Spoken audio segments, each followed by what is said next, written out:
entry-level Birkin. In the world of Birkins and Kellys, there are levels to this-ish, shall we say.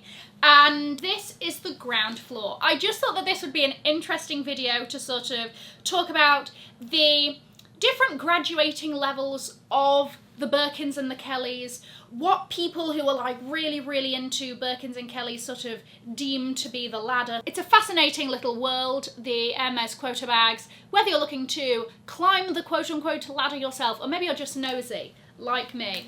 That is what today's video is about. Also, the last one is a fairly new addition that I am, oh my gosh, it's my most favourite. I'm so excited about it, so stick with me for that. Guys, if you are new here, my name is Cassie and I'm a self-diagnosed luxury addict. I put out videos on Mondays, Wednesdays and Fridays, so if you like luxury fashion, then you're going to love it here. So head down there, subscribe, turn on the bell, become a member of our luxury addicted family. When are we going to rehab? Never. I'm going to start off with the normal leathers. So, if we're going to take this for example, this is a Togo leather Birkin in the size 25. Now, the most common leathers that you're really going to see, and certain styles have certain leathers that they come in. The most common leather in terms of a Birkin is probably Togo.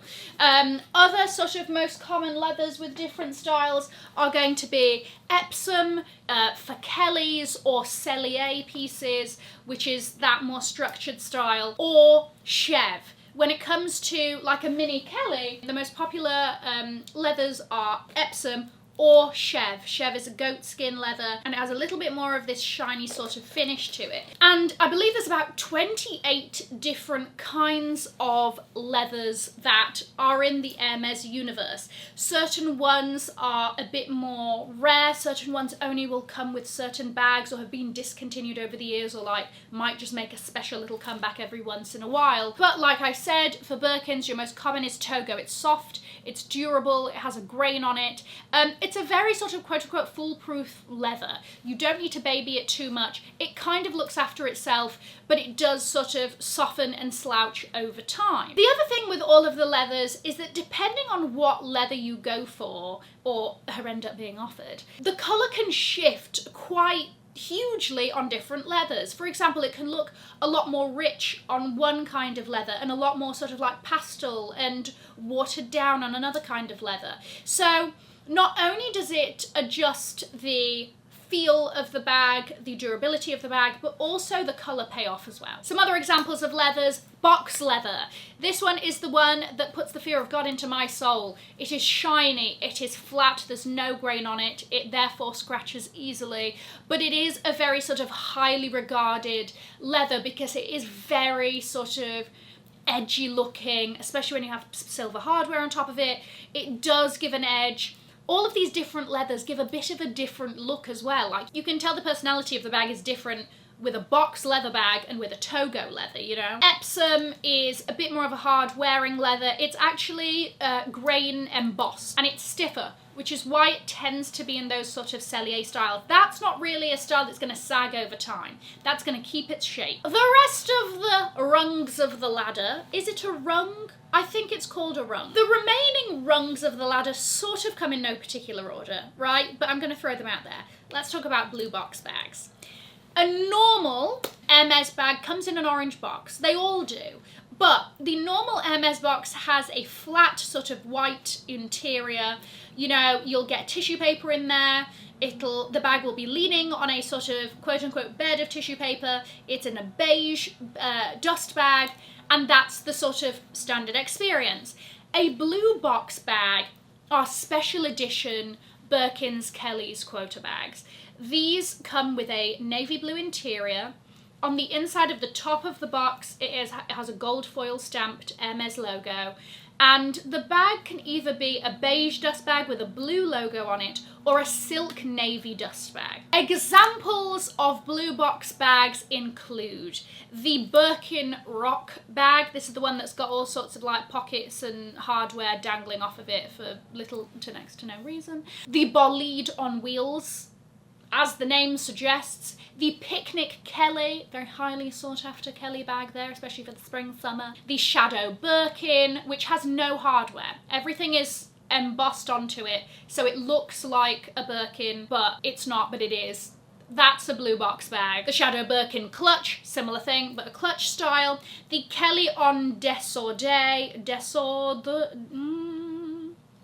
I've got a thing happening with the throat. That's why it's not working out for me. The one that looks a bit skew whiff on a longer strap, that's a blue box. The Birkin Faubourg.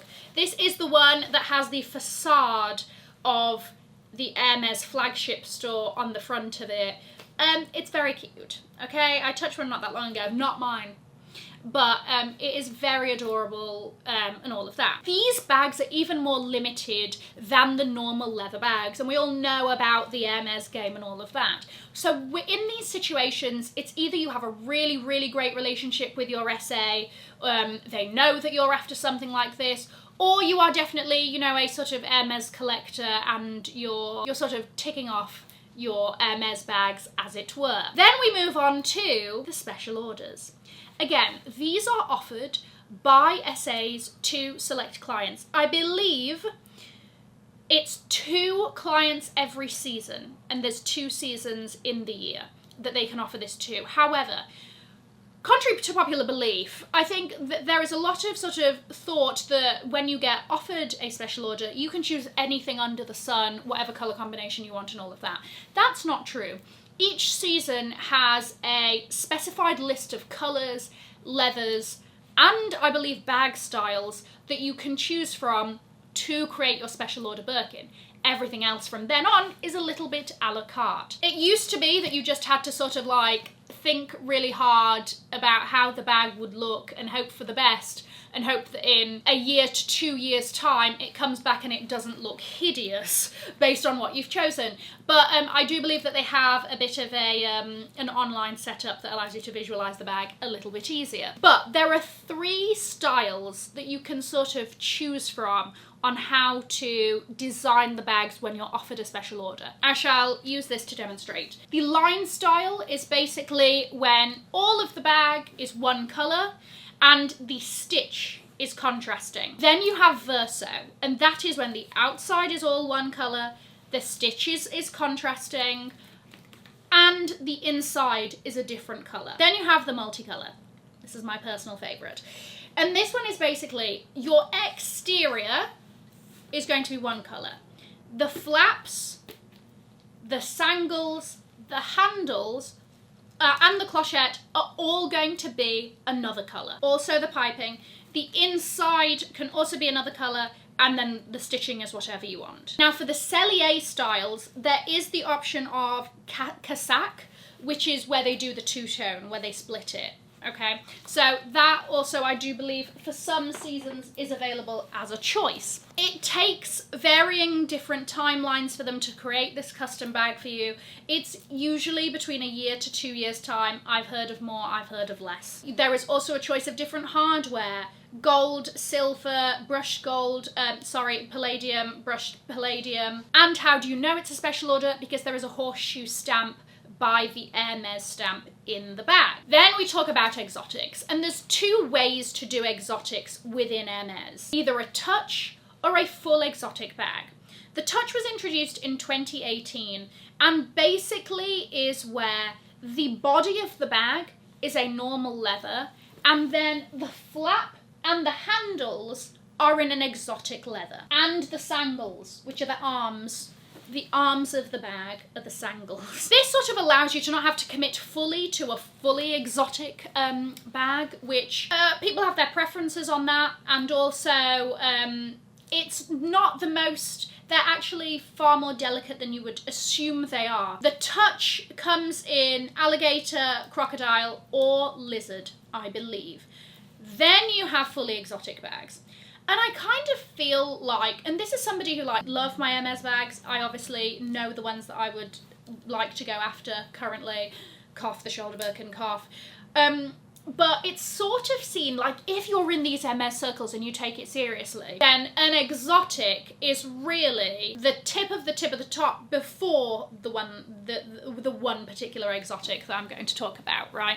But they are very sort of like highly regarded in these circles. It's not something that particularly I'm bothered about. Exotic doesn't necessarily do it for me, especially not the crocodile or the alligator. But with the fully exotic bags, you have the choice of there are different different types of alligator and crocodile leather, all of which come in a matte or shiny version. You then also have lizard and ostrich versions, which are a hell of a lot cheaper than your alligator and your crocs. Now, the crown jewel of Hermès bags, the most expensive designer bag in the world, is the Himalayan.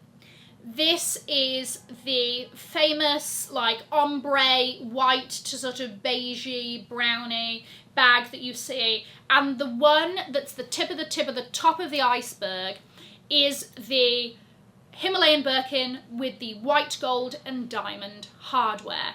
Everything is encrusted in diamonds. The gold used on it is solid gold as opposed to these pieces that are plated. It is seen to be the most luxurious of handbags. It's also, like I said, the most expensive handbag in the world. So the last time one of these was auctioned off, it was by Christie's in 2021 in Hong Kong, and it won the world record for the most expensive bag ever sold. This was a matte white Himalayan Niloticus Kelly 28 with gold and diamond hardware, and it sold for $513,000. $500,000 for this bag. If you're in the market, there's one currently on the Sotheby's website for $300,000. So a little bit cheaper there. But yes, that is sort of seen to be the pinnacle of Hermès bags within this world. But I have recently been made aware of something very, very fabulous, and I mark my words, we're going to be seeing more and more of this, like, even if it's just on social media or whatever it is, bag bijou. Let me explain. Whilst this is not offered by Hermès, this is definitely going to be a way that people will be personalising their Hermès pieces, leveling them up to some extent, because we are talking about fine jewellery here. These are created by the jeweller Ashna Mehta, who, I mean, she did Nicki Minaj's Barbie chain that's currently in the New York Natural History Museum for the hip-hop jewellery exhibition that I need to go to before it goes. Oh my gosh, I need to add that to the diary. But anyway, I don't know if you followed the Ambani wedding. My eyes were just given so much razzle dazzle. But one of the things I noticed was a few like mini Kellys and Kelly cuts with these glistening little initials and evil eyes that look to be like that have like been slid onto the sangles, and I was like, I've never seen a bag charm like that before. Turns out it's called bag bijou, and it's by this incredible jeweller. She does these in initials and also in like custom, somebody ordered like a custom Morganite bow, and like I said, the evil eye and all of that. Fully in like precious metals and diamonds and whatever, you know, precious stone you want to include there. But I was like, first of all, how is this the first time we're seeing this? This is an excellent, excellent idea. And also, great, one more thing to add to the wish list, because of course now do I possibly want a CT on the sangles of my bag? Maybe do I also want $2 signs, maybe a C and $1 sign? I don't know. Either way, I love it, and it's been playing in my mind now. It's been haunting me. This really takes bag charms to a whole new level that we didn't even see coming. And like I said, we're going to be seeing a lot of it. Thread Styling is already posting about it and all of that. So there we go. I hope that this was somewhat informative, and maybe you learned something, and if you are an Hermès aficionado, I hope that I got everything right. I'm going to leave a link to another video over here in case you haven't already seen it. Have an amazing morning, afternoon, or evening wherever you are, and in the words of my father, if you've enjoyed it, tell your friends. If you haven't, keep your mouth shut. I'll see you in my next video. Mwah. Bye guys.